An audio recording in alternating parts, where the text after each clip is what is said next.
नमस्कार। सबसे पहले तो अंता की जनता का बहुत बहुत धन्यवाद, आभार। और विशेष रूप से मैं उन बुद्धिजीवियों का तहे दिल से धन्यवाद दूंगा। और मेरी एक बहुत बड़ी सोच इस चुनाव में बदली है। मुझे लगता था कि जो सामान्य वर्ग है कि हमें स्वीकार नहीं करेगा, लेकिन इस तरह से इस मीणा समाज में पैदा हुए नरेश मीणा को, जिस तरह से ब्राह्मण समाज, राजपूत समाज जैसे समाजों ने जो आशीर्वाद मुझे दिया, सर्व समाज ने जो मुझे आशीर्वाद दिया, उससे मेरी भी सोच में बदलाव आया है कई सारा। और मैं चाहूँगा कि मीणा समाज को भी अब अपने व्यवहार में बदलाव करना चाहिए, सब लोगों का आदर सम्मान करना चाहिए। और सभी लोगों से विशेष मेरा आग्रह है कि किसी पे भी कोई टिप्पणी ना करें, कटाक्ष ना करें। पहली बार हमने देखा है, हम 20 महीने में तीसरा चुनाव लड़े, और जब चुनाव कोई कैंडिडेट हारता है तो मैंने देखा कि हारने के बाद उसको 5 आदमी भी बाहर नहीं मिलते पोलिंग बूथ के, लेकिन हमारे हारने के बाद भी हजारों लोग साथ खड़े हैं। और ज्यादा जोश से लोग ये कह रहे हैं कि और डबल ताकत से नरेश का साथ रहेंगे। चुनाव हारे हैं, लेकिन जनता के दिलों में हमारी मेहनत ने, हमारे संघर्ष ने जगह बनाई है। हो सकता है जो भाजपा चुनाव लड़ी है, हम जो चुनाव लड़े, मुझे ध्यान है बीजेपी की सरकार थी, सब कुछ था, लेकिन कांग्रेस का आगे जाना ये साफ जाहिर करता है कि 8 से 10 हजार रुपए पर वोट बांटा गया। और बहुत बड़ी संख्या में 150 करोड़ रुपए खर्च करके कोई व्यक्ति अगर बिना पैसे वाले कैंडिडेटों से अगर जीत जाए तो मैं नहीं मानता वो जीत है। लेकिन बिना एमएलए बने भी जनता की लड़ाई लड़ूंगा। कनाडा गांव में जो मगरमच्छ पड़े हैं तलाई में, उनको निकलाएंगे। फसल बीमा की लड़ाई लड़ेंगे। जो सावतली गांव में जहां बहिष्कार किया है, चाहे उन्होंने वोट नहीं डाला, उनकी लड़ाई लड़ूंगा। अब इस हाड़ौती में कोई भी किसान की, कोई भी किसी भी तरह की कहीं दुर्घटना होगी तो आपके भाई नरेश को याद करना। आपका भाई नरेश, आपका बेटा नरेश आपके साथ खड़ा मिलेगा। जिस तरह से पिपलौदी के बच्चों को न्याय दिलाने के लिए खड़ा रहा, अनशन किया, उसी तरह से अंता, छबड़ा, देवली, उनियारा, जहां 3 विधानसभा में मुझे प्यार आशीर्वाद दिया, तीनों विधानसभा के लोगों को मैं आश्वस्त कर देना चाहता हूं कि नरेश मीणा आपको एब्सेंस, अनुपस्थिति नहीं दिखेगी। जितना दिन रात भागूंगा, दौड़ूंगा, आपके लिए काम करूंगा। मुझे पता है कि जितनी ताकत से जनता हमारे साथ खड़ी है और जिस तरह से जनता का साथ था कि प्रशासन ने भी इस चुनाव में कोऑपरेट किया, और मुझे लगता है कि जो भ्रष्टाचार की लड़ाई हम लड़ेंगे खिलाफ, वो पूरी ताकत से लड़ेंगे।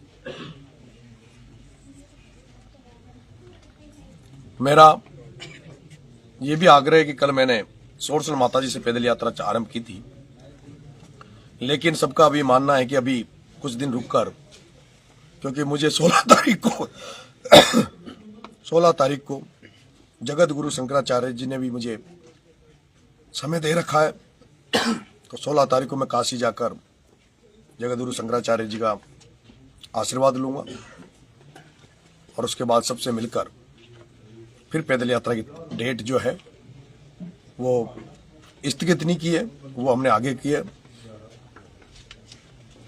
जल्दी डेट तय करेंगे। एक बार पूरी अंता विधानसभा में पैदल नंगे पैर पूरे अंता विधानसभा का में जाएंगे, समस्या जानेंगे।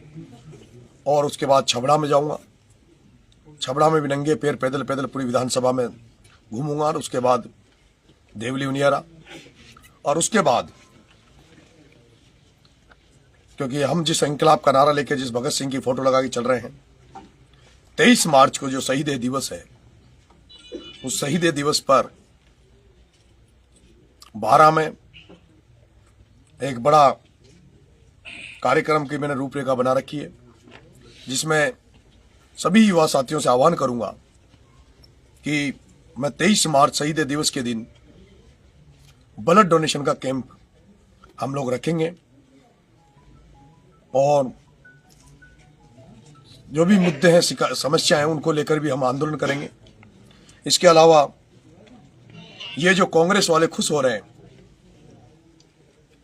ये डोटासरा जी खुश हो रहे हैं, जो कांग्रेस वाले खुश हो रहे हैं, आप तैयार रहें 2028 के लिए। बिहार चुनाव पर भी आप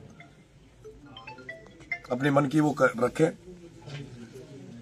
2028 का चुनाव अब हनुमान बेनीवाल, राजेंद्र जी गुडा, अरविंद जी केजरीवाल साहब, अखिलेश जी यादव साहब, HDPI, तो तमाम लोग जो भ्रष्टाचार के खिलाफ आम जनता की लड़ाई लड़ते हैं, इनसे मैं मिलने जाऊंगा। अखिलेश जी यादव साहब से मिलूंगा, अरविंद जी केजरीवाल साहब से मिलूंगा। और जब तक इस हाड़ौती को इन धन्ना सेठों से, पूंजीपतियों से आजाद नहीं करा दूंगा, तब तक रुकूंगा नहीं। मुझे पता है प्रमोद जैन भाया का जो मैनेजमेंट था, जिस तरह से कोटा में प्रहलाद गुंजल को हराने के लिए ओम बिरला ने 200 करोड़ खर्च करके एक एक बोर्ड को 8-8, 10-10 हजार रुपए दिए, उसी तरह से ओम बिरला, राजीव दत्ता और अशोक लाहौटी ने जो बंद कमरे में मीटिंग करके और जिस तरह की यहाँ व्यू रचना बनाई और जिस तरह से भाया की मदद करी, उसको आज पूरा राजस्थान जान रहा है। मैं आप तमाम लोगों को बहुत बहुत धन्यवाद दूंगा, आभार व्यक्त करूंगा कि 20 महीने में मुझे इस राजस्थान की जनता ने, मेरे साथियों ने मुझे तीसरा चुनाव लड़ाया। और ये चुनाव सबने देखा होगा किस मजबूती के साथ मेरे साथियों ने ये चुनाव मुझे लड़ाया, किस तरह का मैनेजमेंट, शानदार मैनेजमेंट रहा। सबने काबिल तारीफ मेहनत करी और जिसका नतीजा था कि हम लोग, जो बीजेपी सरकार सत्ता में है, वसुंधरा जी ने जो कैंप कर रखा था, उसके बावजूद भी बीजेपी के बराबर हमारे वोट आए। वो तो एक नरेश नाम का कैंडिडेट नहीं होता, ये षड्यंत्र करके उसको नहीं लड़ाते तो शायद हम सेकंड रहते, पर 100 वोटों में मुझे नहीं लगता कोई फर्क है। और जो 20 से 30 हजार वोट जो लास्ट के 2 नाइट में इन्होंने खरीदे थे पैसे, मैं ये भी निवेदन करूंगा प्रशासन से कि जो 22 करोड़ रुपए जो पकड़े गए हैं चुनाव में, उन 22 करोड़ रुपए को सार्वजनिक करना चाहिए कि वो 22 करोड़ रुपए किसके थे, कहां से आए थे, उसको सरकार को, प्रशासन को सार्वजनिक करना चाहिए। और हाड़ौती की जनता से आग्रह, निवेदन है कि इस भ्रष्टाचार के खिलाफ जो मेरी लड़ाई है उसमें समर्थन करें, आशीर्वाद दें। बहुत बहुत धन्यवाद। राम राम।